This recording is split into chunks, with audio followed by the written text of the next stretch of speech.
Good morning students, happy Makar Sankranti to you all. Makar हो गया था, ठीक है।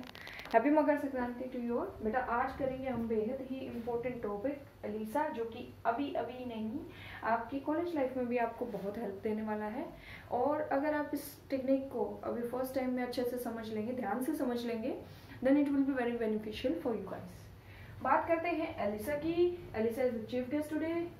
देखो एक बात बोलना चाहूंगी, आप गलतियां करते हो ना बेटा, तो गलतियां आप मिटाने की कोशिश करते हो।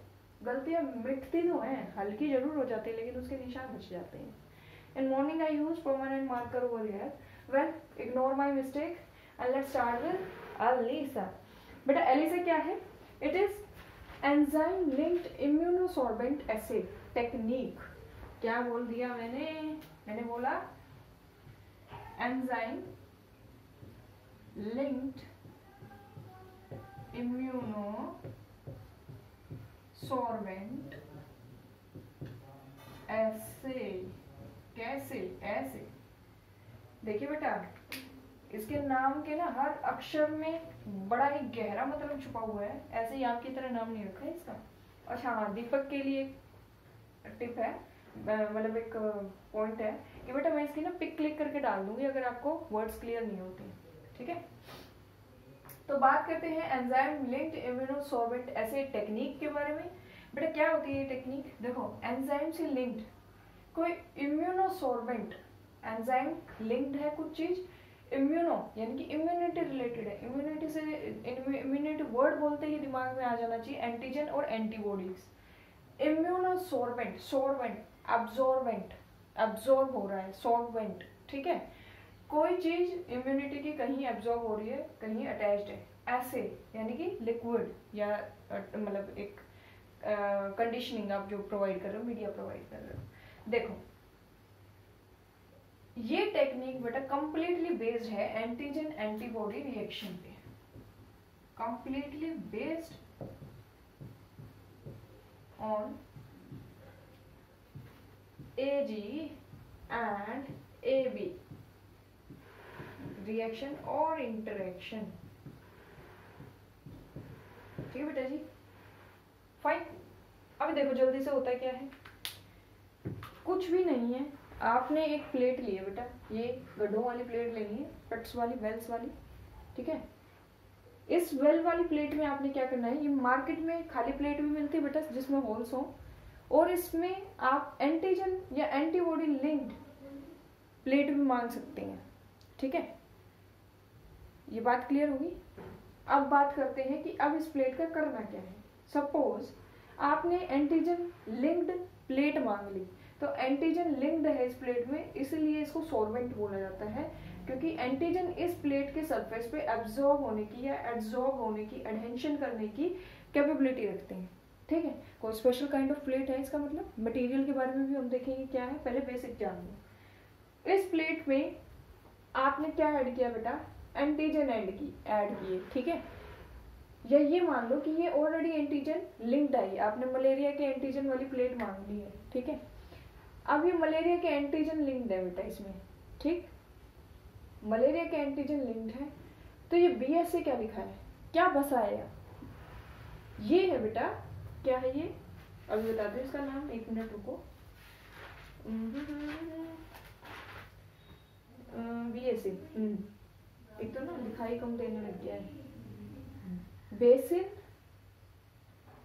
बेसिन सीरम एल्ब्यूमिन, सच में आई साइड कमजोर हो गई है। क्या बेटा ये बेसिन सीरम एल्ब्यूमिन,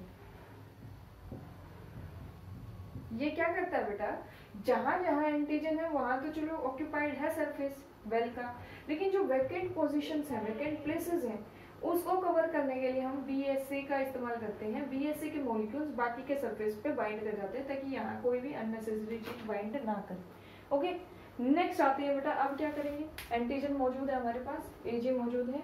अब हम इसमें, हमारे पास ऑलरेडी एंटीबॉडीज होती हैं लैब में प्रिपेयर्ड, हम वो एंटीबॉडी डालेंगे। तो एंटीबॉडी बेटा, एंटीबॉडी एंटीजन के साथ बाइंड करेगी, ठीक है, लेकिन this antibody is carrying an star over it, ये एक स्टार अपने ऊपर कैरी कर रहा है, यानी कि कुछ स्पेशल है, वीआईपी ट्रीटमेंट है। क्या वीआईपी ट्रीटमेंट है बेटा? यही मेन चीज है। देखो सॉल्वेंट समझ लिया तुमने, इम्यूनो समझ लिया, एंटीजन एंटीबॉडी का इंटरेक्शन समझ रहे हैं, एंजाइम लिंक्ड एंटीबॉडी है बेटा। ये ऊपर जो स्टार है ना, ये जो स्पेशल अपीयरेंस है, गेस्ट अपीयरेंस है, ये किसकी है? ये है आपके एंजाइम की। फाइन। तो आपका जो एंटीबॉडी आया है, ये वाई शेप स्ट्रक्चर आया है, इस पे क्या लिंक्ड है बेटा? कोई भी एक एंजाइम लिंक्ड है। अब क्या करेंगे भाई, आपने एंटीबॉडीज बाइंड करवा दी, ठीक है, आपने लिक्विड डाला था, जहां जहां एंटीजन थे उतनी एंटीबॉडी बाइंड कर गई है बेटा, ठीक है। मान लो किसी के सैंपल में थी 2 एंटीजन, किसी के सैंपल में थे 100 एंटीजन, ठीक है। तो 2 एंटीजन पे 2 एंटीबॉडी बाइंड कर जाएंगे, 100 एंटीजन पे 100 एंटीबॉडी बाइंड कर जाएगी। ये आप एक मतलब मैं आपको हाइपोथेसाइज करके बता रही हूँ, इसको जेन्युइनली मत ले लेना समझाने के लिए। अब देखो बेटा, ये एंजाइम्स लिंक्ड हो गए हैं, एंजाइम लिंक्ड एंटीबॉडीज इन एंटीजन्स के साथ ज्वाइन कर गई हैं, इंटरेक्ट कर गई हैं। अब मुझे जो एक्स्ट्रा यहाँ और एंटीबॉडीज पड़ी हैं बेटा, जो कहीं भी लिंक नहीं हुई है किसी भी एंटीजन से, वो मुझे रिमूव करवानी है। Then I will be using PBS. PBS protein buffer system था, हाँ पीबीएस था, प्रोटीन बफर सिस्टम। बीएसए था सरफेस ब्लॉकिंग के लिए, वेल के सरफेस को कोट करने के लिए, और बेटा पीबीएस है वॉशिंग के लिए। आपका जो भी एक्स्ट्रा सामान होगा उसको रिमूव करोगे आप पीबीएस से धुलकर, ठीक है बेटा। अब आगे चलते हैं। एंजाइम बेटा किसी सबस्ट्रेट पे रिएक्ट करेगा। नेक्स्ट स्टेप में आपने ये ट्रायंगल शेप मैड एंगल्स डाल दिए हैं, जो कि इस एंजाइम के साथ कंपैटिबल है। कंपैटिबल होने का मतलब बेटा, एंजाइम की आपको पता है स्पेसिफिक शेप होती है ना, बाइंडिंग साइड पे स्पेसिफिक शेप्स होती हैं जो कि सबस्ट्रेट के अकॉर्डिंग बनी हुई होती हैं। वहाँ एक स्पेसिफिक सबस्ट्रेट ही ऐड हो सकता है, किसी भी और तरह का सबस्ट्रेट ऐड नहीं हो सकता। अब देखिए, ये मैड एंगल्स जो हैं, ये इस स्टार शेप्ड एंजाइम के साथ कंपैटिबल हैं, रिएक्शन कर सकते हैं। ये एंजाइम इसके साथ बाइंड कर जाएगा और कुछ प्रोडक्ट बना देगा, ठीक है। ना इसने बना दिया मान लो कुरकुरे, ठीक है बेटा। मैड एंगल थे रेड कलर के, कुरकुरे जब आ गए हैं आपके इस बेल के अंदर, तो अब बेल कैसा दिखाई दे रहा है आपको? ब्लू कलर का दिखाई दे रहा है, ठीक है। अब बेटा जिसमें 2 एंटीजन थे वहां सिर्फ 2 एंटीबॉडी थी, यानी कि 2 स्टार थे, यानी कि सिर्फ 2 ट्रायंगल, 2 मैड एंगल, 2 कुरकुरे बनाएंगे। लेकिन बेटा जहां 100 एंटीजन थे वहां 100 mad angles will be converted to the कुरकुरास, ओके। तो रेड कलर और ब्लू कलर, ये ब्लू कलर की इंटेंसिटी, फाइनल जो ये प्रोडक्ट बनता है इसकी इंटरेक्शन के बाद, ये जो कलर होता है इसकी इंटेंसिटी, यानी कि कितना गहरा कलर आया है बेटा, उससे पता लगता है कि बीमारी कितनी गहराइयों में बसी हुई है, ठीक है। मैंने क्या बोला? मैंने बोला कि यहाँ ये एंजाइम इस सबस्ट्रेट को कन्वर्ट करेगा प्रोडक्ट में, उस प्रोडक्ट से एक कलर बनेगा हमारे वेल का। वो कलर से हमें पता लगता है कि इस बंदे के सैंपल में ये बीमारी कितनी ज्यादा लेवल पे मौजूद है। जितने ज्यादा एंटीजन उतनी ज्यादा बीमारी का लेवल, ठीक है। हाँ, अब सुनो ध्यान से, ये तो था मजे मजे में, अब सीरियसली इसको डिस्कस करते हैं कि है क्या चीज, ठीक है, कुछ इंपॉर्टेंट पॉइंट्स के साथ। लाओ एक बार जूम करके दिखा देती हूँ मैं तुम्हें कि हमने लिखा क्या क्या है। I hope it is clear now. चलिए बेटा जी, देखो ध्यान से देखो, ये स्पेशल काइंड ऑफ प्लेट जो है बेटा, इसको बोलते हैं माइक्रो टाइटर प्लेट। क्या बोलते हैं? Micro titre plate, and it comes in 96 wells. जो मैंने यूज किया बेटा वो 96 वेल्स वाली थी, ठीक है। इसका सरफेस ये मतलब बनी किससे होती है? Polyvinyl and polystyrene something. किस से बनी है ये? पॉलीविनाइल एंड, बताओ जरा, पॉलीस्टायरीन एंड पॉलीविनाइल की, पॉलीविनाइल एंड स्टायरीन होना चाहिए, पॉलीस्टायरीन, यस, ठीक है जी। पॉलीविनाइल, पीवीसी याद करो, पीवीसी जो होते हैं, पीवीसी जो पॉलीमर होते हैं, इट्स रिलेटेड टू दैट।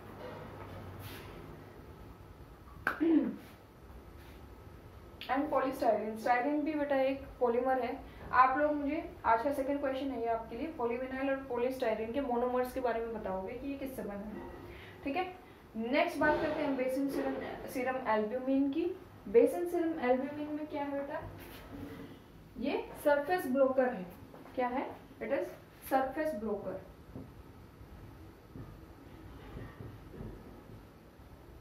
ठीक है। Then we talk about PBS. PBS क्या है, protein buffer system, and it helps in maintaining the pH of the media. Clear. फिर बात करते हैं एंटीजन एंटीबॉडी रिएक्शन की, and then we get a product. देखिए अब जो कॉमनली यूज्ड एंजाइम्स हैं, ये जो एंजाइम अटैच था, ये बेटा जो कॉमनली यूज्ड एंजाइम्स हैं वो है एचआरपी, हॉर्स रेडिश, पेरोक्सीडेज। अच्छा, पेरोक्सीडेज एक्टिविटी ना बेटा बड़ी इंपॉर्टेंट रिएक्शन है, इसके बारे में थोड़ा ज्यादा पढ़ना आप लोग, ठीक है। ऑक्सीजन से रिलेटेड है और इसको एक बार मतलब एक बार गूगल जरूर कर लेना, आपको एक आइडिया होना चाहिए व्हाट इज पेरोक्सीडेज एक्टिविटी। जब enzyme HRP, horse radish, peroxidase हम इस्तेमाल करते हैं तो सबस्ट्रेट लिया जाता है टेट्रा मिथाइल बेंजाइडीन, और इसको शॉर्ट फॉर्म में बोलते हैं टीएमबी। वेरी इंपॉर्टेंट, ठीक है। दोनों आपस में रिएक्शन करते हैं और मीडियम का कलर क्या हो जाता है बेटा, ब्लू हो जाता है। Then the other enzyme which we use is ALP, जिसको बोलते हैं एल्कलाइन फॉस्फेट। और जब एंजाइम ALP हम यूज करते हैं तो सबस्ट्रेट हम यूज करते हैं PNPP, पैरा नाइट्रोफिनाइल फॉस्फेट। क्या यूज करेंगे, para nitrophenyl phosphate. Para nitrophenyl यानी कि पैरा पोजीशन पे रिंग है कार्बन की, पैरा पोजीशन पे नाइट्रोजन ग्रुप ऐड है फिनाइल के, ठीक है। फिनाइल के रिंग है, उसमें पैरा पोजीशन पे फिनाइल ये नाइट्रोजन ग्रुप एडेड है। अगर आप लोगों को ऑर्गेनिक केमिस्ट्री पढ़ा दी गई है तो इस पॉइंट को भी रिविजिट करना केमिस्ट्री में, ताकि ये डाउट साथ साथ क्लियर हो जाए, ठीक है। पैरा मेटा ये ऑर्थो शायद ये पोजीशंस होती हैं रिंग्स के अंदर, प्लीज उसको देख लेना, साथ साथ रिवाइज हो जाएगा। तो ALP reacts with PNPP and gives out you yellow colour. तो बेटा जब ये रिएक्शन हो जाएगी तो आपको इन दोनों में से कोई भी कलर मिल जाएंगे। और भी बहुत सारे एंजाइम्स एंड रिस्पेक्टिव सबस्ट्रेट्स हैं हमारे पास जो कि हेल्प करवाते हैं ये जानने में कि रिएक्शन पूरी हुई है या नहीं हुई। बेटा ये जनरली देखा जाता है कैसी कैसी बीमारियों में ये रिएक्शन कहाँ इस्तेमाल आती है, HIV एड्स, मलेरिया, इस तरह की बीमारियों में इस टेक्निक का इस्तेमाल किया जाता है, ठीक है। अब ये जो एलिजा है बेटा ये दो तरह का है, direct ELISA, indirect ELISA. Direct ELISA में डायरेक्ट इंटरेक्शन होता है एंटीजन एंटीबॉडी का, और इनडायरेक्ट एलिजा में आप किसी और मॉलिक्यूल का भी इस्तेमाल करते हो बाइंडिंग करवाने के लिए। अच्छा देखो दो तरह से हो सकता है, आपकी एंटीजन पे एंटीबॉडी रिएक्ट करे, एक तो वो, और दूसरा हो सकता है आपके पास ऑलरेडी एंटीबॉडीज हैं, ठीक है। आपके पास एंटीबॉडी रिलेटेड, मेरे को मलेरिया पता करना है किसी बंदे में, एंटीबॉडी ऑलरेडी मैंने इस टाइटरिंग प्लेट में अटैच कर रखी है, ये बाकी का सरफेस मैंने ब्लॉकिंग एजेंट से वो करवा रखा है, कवर करवा रखा है। अब मेरे को कोई पेशेंट आया, मुझे पता करना उसमें मलेरिया है या नहीं, मैं उसका ब्लड लूंगी, ठीक है। मैं उसके ब्लड को इसमें ड्रॉप करूंगी, सीरम वगैरह जैसे भी जो भी इससे पहले प्रोसेस होता है, मैं उसको इसमें जो है ऐड करूंगी उस ब्लड के अमाउंट को। अगर उसके अंदर एंटीजन होंगे मलेरिया के लिए तो वो एंटीजन आगे इस वाले पोर्शन पे बाइंड कर जाएंगे, ठीक है। मैं एंजाइम ऐड करूंगी और मैं सबस्ट्रेट ऐड करूंगी, रिएक्शन होगी, कुछ कलर बनेगा। अगर कलर बन गया है तो इसका मतलब बंदे को मलेरिया है, और अगर कलर नहीं आ रहा है तो बंदे को मलेरिया नहीं है, ठीक है। अच्छा बेटा जब ये रिएक्शन ये जो हम ऐड करते हैं ना इसमें, जैसे एंटीजन में हमने एंटीबॉडी ऐड की इस वेल में, तो इंक्यूबेट करवाया जाता है। इंक्यूबेट होता है थोड़ी गर्माहट पे रखा जाता है, ऑप्टिमम टेम्परेचर पे रखा जाता है ताकि रिएक्शन आसानी से कंप्लीट हो जाए, ठीक है। हर इंक्यूबेशन के बाद आप पीबीएस से बफर से वॉश करते हो ताकि जो भी एक्स्ट्रा मटेरियल है वो रिमूव हो जाए और आपकी जो आपकी रिएक्शन है, जो भी आपका ये टेस्ट है, ये फॉल्स रिजल्ट ना दे, ठीक। I hope this is clear. बड़ा इंपॉर्टेंट टॉपिक था ये, आज हमने कवर कर लिया है। कल ट्रांसजेनिक एनिमल्स और बायोपायरेसी और GEAC जेनेटिक इंजीनियरिंग को हम कवर करेंगे। I am signing off here at this note. Bye bye.